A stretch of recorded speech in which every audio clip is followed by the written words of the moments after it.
Khyber Pakhtunkhwa Chief Minister Ali Amin Gandapur, alongside federal cabinet members including Interior Minister Mohsin Naqvi, addressed a joint press conference in Islamabad today. Gandapur announced he had found a solution to the province's power issues and expressed his willingness to collaborate with the central government.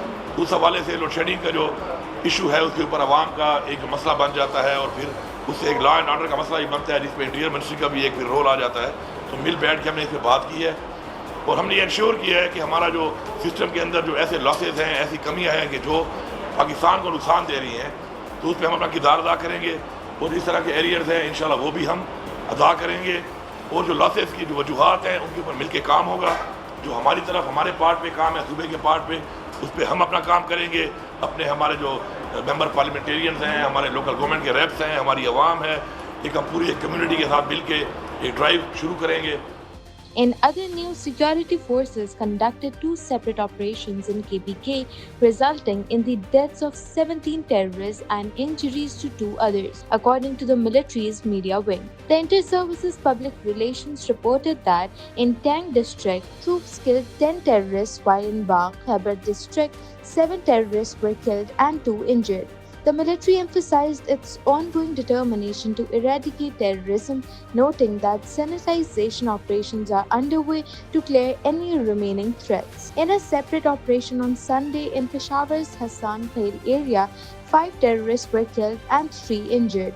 In total, 23 terrorists were killed in 3 operations in Khyber Pakhtunkhwa on May 26th and 27th. Meanwhile, a fire broke out at the Government Girls High Secondary School City Court in Haripur district this morning. Despite more than 1,000 female students being inside at the time, no casualties were reported. Fire and rescue officials managed to extinguish the blaze after over 2 hours. The cause of the fire has not been officially confirmed, but a student's father suggested it might have started from sparks on the roof, indicating a possible short circuit. The fire spread quickly, destroying the building, furniture, and paper records. Videos from mobile phones showed smoke and debris with locals gathered outside. Chief Minister Ali Amin Gandapur has ordered an investigation by the Provincial Education Department and District Administration and has directed immediate repairs so that academic activities can resume promptly. Gaza officials report that the death toll from Israeli airstrikes on a camp near Rafah has risen to 45.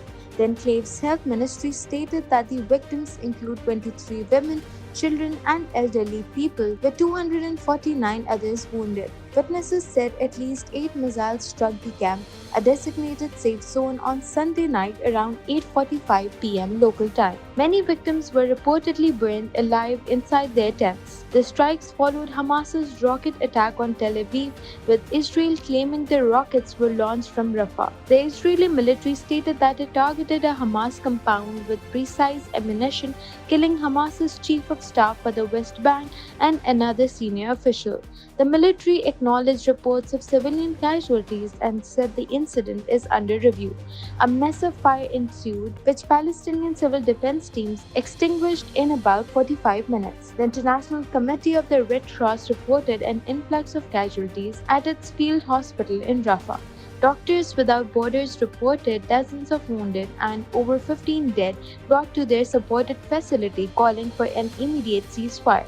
The Gaza Health Ministry added that at least 36,050 Palestinians have been killed and 81,026 injured since the start of the conflict.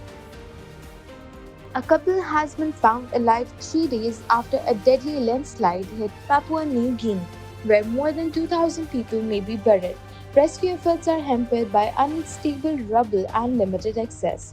Only 6 bodies have been recovered so far, with hopes of finding more survivors diminishing. Heavy rain overnight has increased the risk of further landslide. Emergency crews are on site, but heavy equipment is still en route. The UN is assisting with relief efforts, focusing on clearing debris and setting up evacuation centers. Serhan Aktobrek of the UN's International Organization for Migration expressed concerns about ongoing landslides. Despite the challenges, rescue operations continue until residents advise otherwise.